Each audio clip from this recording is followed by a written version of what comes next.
हैं तो कोई बोलने नहीं देता है, तो यहाँ तो मान नहीं मिलेगा और वहाँ मान होगा। कोयल रानी ने फिर कहा, कौवा महाराज अगर बुरा ना मानो तो एक बात कही, अब आप जब तक कांव कांव बंद नहीं कर देते हैं तब तक जहाँ भी जाएंगे वहाँ पत्थर ही पत्थर बरसेंगे। देश छोड़ने से काम नहीं चलेगा। वाणी में सहजता आनी चाहिए, वाणी में मिठास आनी चाहिए। भगवान के नाम में ही शक्ति है, भगवान के नाम का जप हो और भगवत कथा का संग हो, जिसे सत्संग कहते हैं। अरे मत के रत गति भूति भलाई, जब जही जतन जहाँ जही पाई। सो जानब सत्संग प्रभाव, लोक वेद न आने उपाव। केवट के द्वार भगवान आ गए तो भगवान ऐसे नहीं आ गए, केवट बनना पड़ा। कितने ऋषि मुनि, स्वयं निषाद राज महाराज, निषाद जी को वह सुख नहीं मिला जो भक्तराज केवट जी को सुख मिला। क्यों? निर्मल जीवन के कारण। जीवन जितना निर्मल रहेगा मन उतना ही निर्मल होगा, और मन जितना निर्मल होगा उतना मन भगवान में लगेगा। गणित है, माई बाप बनाने से नहीं लगेगा, दूसरों को दिखाने से नहीं लगेगा कि हम कितने भगत हैं। इसका पता दूसरों को चले या ना चले, हमको पता होना चाहिए कि हमको तो पता है कि हम क्या हैं, हमको तो पता है कि हमारी गति कहाँ है, हम जा कहाँ रहे हैं, हमारा मार्ग क्या है। केवट ने यह भी विचार नहीं किया कि भगवान हमारे बारे में क्या सोचते होंगे। राम जी देने लगे मुद्रिका। अरे केवट चरण गए कुलाई, बोले प्रभु आज मैंने क्या नहीं पा लिया, मेरे नेत्रों का दोष समाप्त हो गया।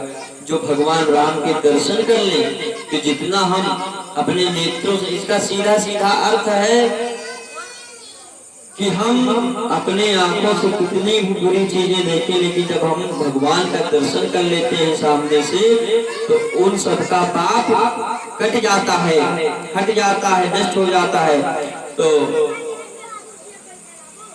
बोले केवट प्रभु मैंने क्या नहीं पा लिया, और मेरे नेत्रों के आंखों के जो दोष थे वो सब समाप्त हो गए, और मेरा मन का दुख समाप्त हो गया, मेरे स्वभाव की दरिद्रता समाप्त हो गई। अब ध्यान रखिएगा, एक एक सामान, एक एक वस्तु, एक एक जगह रहती है। मलिनता, दीनता, दरिद्रता यह स्वभाव में रहती है।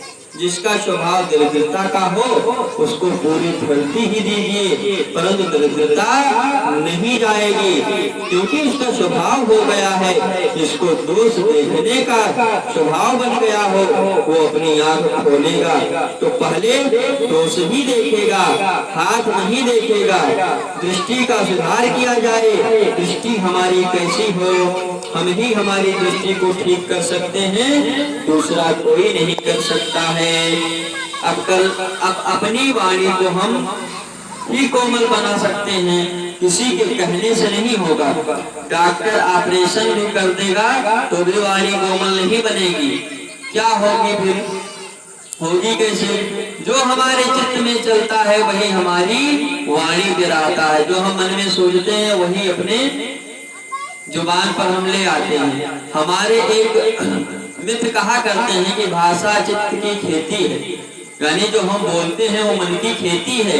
केवट जी ने कहा मेरी दृष्टि में दोष समाप्त हो गया, प्रभु आपके दर्शन हो गए, स्वभाव से दोष स्वतः समाप्त हो गए, और ठाकुर आपके चरणामृत पान करने से जो प्रभु, जो केवट ने प्रभु के चरण धोए, उस चरणामृत को पी लेने से मैं दैहिक, दैविक, भौतिक तीनों तापों से मुक्त हो गया। अरे जो रामदास हैं उसको जगत का क्या दास होना जी।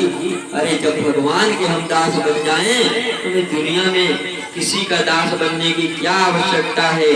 जिनके हृदय सिया राम बसे हों, तीन और को नाम लियो न लिया, जिनके हृदय में सिया राम बसे हों। तो केवट जी ने कहा प्रभु चारों व्याधि दूर हो गई और कौन कौन मिटे दोष। आंख से दोष दर्शन समाप्त हुआ और दुख जो मन में था सब मिट गया। और ध्यान रखिएगा यह सुख और दोनों माई बाप का खेला है।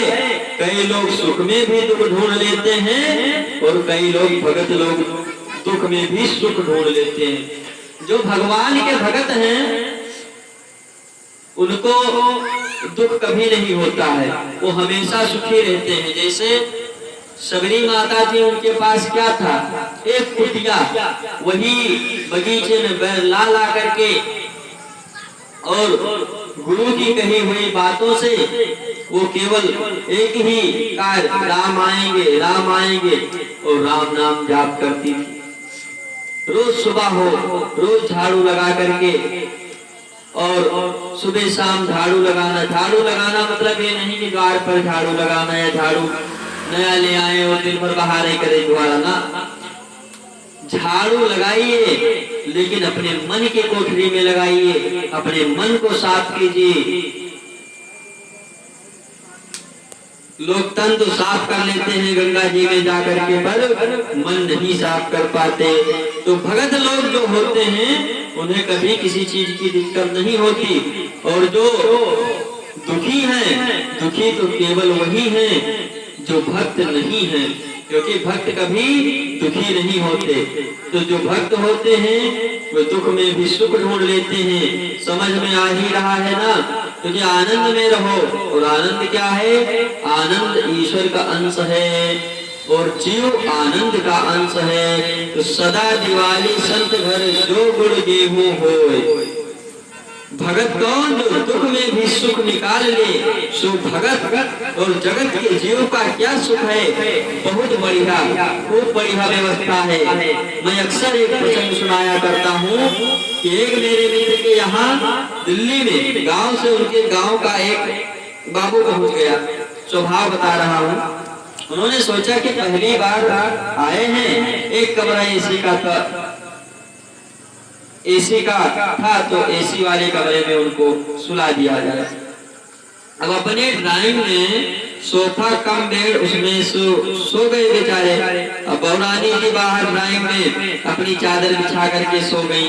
वो बेचारे बड़े बुजुर्ग थे तो उन्होंने सम्मान दिया। प्रातः काल हुआ जब चाय वाय बना करके दिए और जल लेकर के आए तो देखा बेड खाली और बेड पर तो कोई है ही नहीं। अब काका काका काका करते रह गए, अपना नाक बचाए और कंबल ओढ़ के बेड के नीचे से बोले, अरे तुमने हमें कोल्ड स्टोरेज में डाल दिया है। रात को मैं तो ठंडा हो गया, मेरी नाक बह रही है, कहाँ सुला दिया तुमने मुझे? तुम्हारे घर में कोई गर्म कमरा नहीं है? बोले, अरे बोले काका मैं तो गर्मी में ही पड़ा रहा, मुझे क्या पता ठंडक में आपको इतना कष्ट हो। तो वो ठंड थोड़ी बढ़ गई, एयर कंडीशनर थोड़ा ज्यादा काम कर गया। उनको सुख में भी दुख की अनुभूति हुई। और सुख दुख वातावरण की कमी नहीं है, यह अपने मन की कमी है। मन हमारा ठीक तो मन हमारा ठीक तो दुख में भी सुख, मन हमारा बिगड़ा तो सुख में भी दुख। तो मन की हलचल को शांत करके और यह संसार को पहले से ही दुखाले है, इसमें सुख निकालो। जहां भी जाओ सुख में रहो, लेकिन हम जहां जाते हैं दुख में आ जाते हैं। हमारे भोजपुरी में एक कहावत कहा जाता है, क्या कहा जाता है कि जहां गईली गाढ़ो रानी वहां पड़े पथरा पानी। तो हम लोग जहां जाते हैं वहां हमसे ज्यादा दुख है। हमें चोट लग जाए यहाँ दुख होगा, लेकिन जब हम अस्पताल पहुंचेंगे वहां हमसे भी बड़े भयंकर रोगी सब पड़े हुए हैं। तो इसलिए हम जहाँ जाते हैं वहाँ दुख ही दुख है। तो संसार एक दुखालय है, लेकिन जो भगवान का भक्त बन जाए, भगवान की भक्ति से जुड़ जाए, उनके लिए कहीं कोई दुख नहीं है। जैसे हम लोग उदाहरण ले ले साधु संतों से, जो साधु संत हैं